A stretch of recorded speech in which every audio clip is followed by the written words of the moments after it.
Number 2، اب جبکہ supreme court آئین کے آرٹیکل 63A کی تشریح، ارکان اسمبلی کے ووٹ ڈالنے کے اختیار اور فلور کراسنگ کرنے والے ارکان اسمبلی کی نااہلی کے بارے میں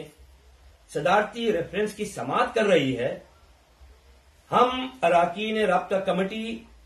اس ویڈیو بریفنگ کے ذریعے پاکستان کی سپریم کورٹ کے چیف جسٹس جناب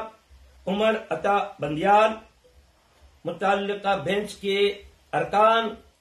اور سپریم کورٹ کے تمام ججز صاحبان کی توجہ اس جانب دلانا چاہتے ہیں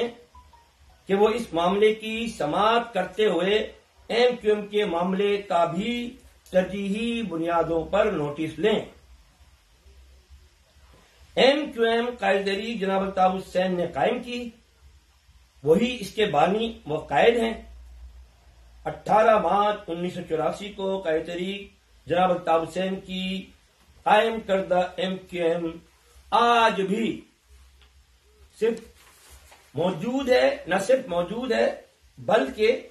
قائد تحریک جناب الطاف حسین کی قیادت میں قوم کے حقوق کے حصول اور اپنے مشن و مقصد کی کامیابی کے لیے جد و جہد کر رہی ہے۔ لہذا جب اصل ایم کیو ایم موجود ہے، جب اصل ایم کیو ایم موجود ہے، ہمارے سامنے ہیں، تو وہ لوگ جنہوں نے بانیوں قائد تحریک جناب الطاف حسین سے علیحدگی اختیار کر کے الگ جماعت بنا لی،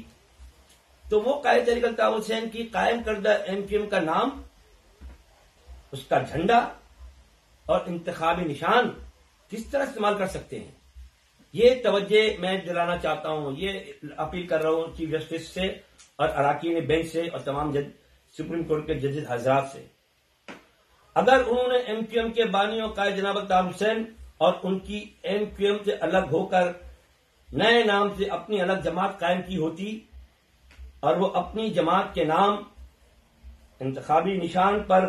2018 کے انتخابات میں حصہ لیتے، تو ان کا الیکشن میں حصہ لینا اور ان کی کامیابی درست اور جائز تصور کی جاتی، اس وقت کی جا سکتی تھی۔ لیکن ایم کیو ایم سے الگ ہو کر الیکشن میں ایم کیو ایم کا نام، جھنڈا اور انتخابی نشان استعمال کرنا کس طرح جائز قرار دیا جا سکتا ہے؟ ان کا اسمبلی میں ایم کیو ایم کا نام استعمال کرنا، ایم کیو ایم کے نام سے تحریک کے عدم اعتماد یا ایوان کے کسی بھی معاملے میں ووٹ دینا سراسر غیر قانونی، غیر آئینی اور الیکشن کے تمام مروجہ قوانین اور اصولوں کے صحیحاً خلاف ہے،